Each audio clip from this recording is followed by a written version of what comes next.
Good morning and welcome to the Daily Cyber Briefing for Bonfire Night, Tuesday the 5th of November. I was trying to think of something saying about not going to go and burn Catholics on bonfires and whatever. Oh, well, maybe it's a Sussex thing. Don't know. Right. Google has patched 40 security vulnerabilities. I'm going to be in so much trouble for that last statement. Google has patched 40 security vulnerabilities, and including 2 0 days. There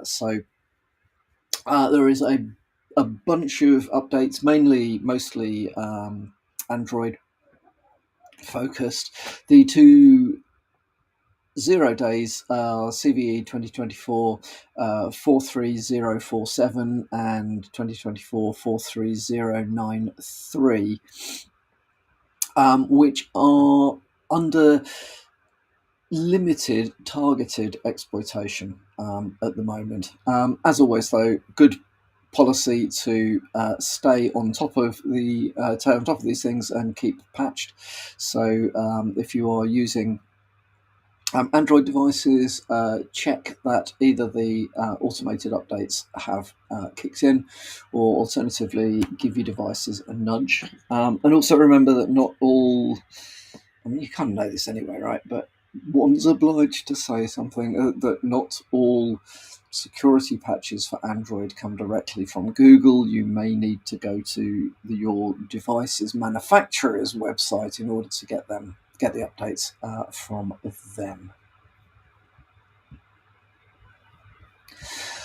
Okta has fixed an authentication bypass bug, which has taken them a little while to get through to this. So it's been taking about 3 months to get the patch out there. The bug is that if you have an unusually long username, specifically 52 characters, I'm guessing 52 characters or more, yeah.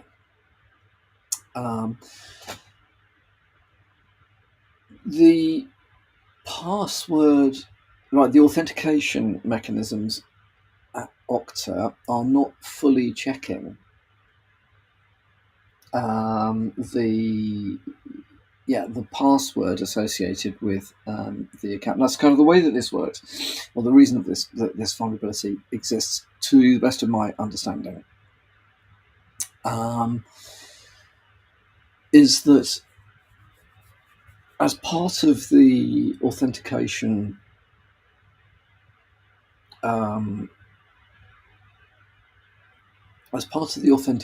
process, a hash of a combination of username and password is compared against a database. So effectively, do the hashes match I mean, it's not as simple as just hash it works, right? But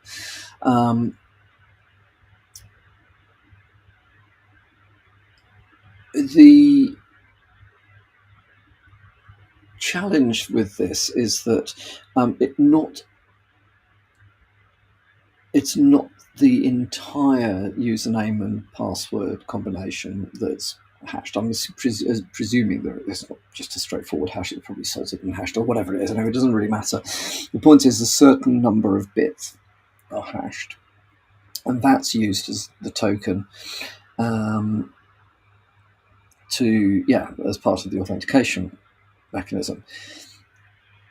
This means if your username is 52 characters or more, the hash doesn't include any components from the password, in which case, if you've got a long username, authentication is based solely on the username, if you see what I mean, because the mechanism isn't checking the hash that includes any part of the password. It's very interesting. It affects Okta integration with AD or LDAP as delegated authentication. and effectively means that under these very specific circumstances, you could potentially log into a device which is where Okta has been delegated as the authentication provider from AD, but just knowing the username. Well, anyway, it's an interesting one. Okta are recommending that you check logs for unusual authentication attempts dating back to July 23,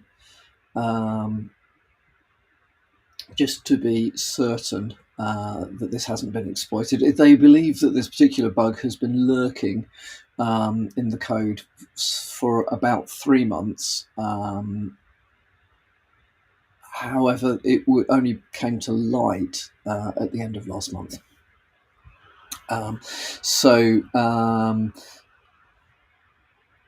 Mitigation to this is to enforce multi-factor authentication, or presumably passkeys as well. So good, solid cyber basic hygiene would mitigate this particular risk to some extent, to a reasonable extent. And we also got to bear in mind that there are not many legitimate uses for 52 character usernames, but they're not entirely, it's not so big it's unfeasible that anybody would ever actually come up with one that's like that. So it's interesting. The article in Dark Reading is worth taking a read of, and if you have got 52 character usernames and you're using and you're delegating your AD or your LDAP authentication to Okta, be aware of this. You may want to change the usernames or make sure that test your Okta. I don't know. Have a look at it, risk assess it, and do the appropriate stuff. And then finally from me, which kind of ties back into the first article that we spoke about, Google is warning of an actively exploited vulnerability in Android's.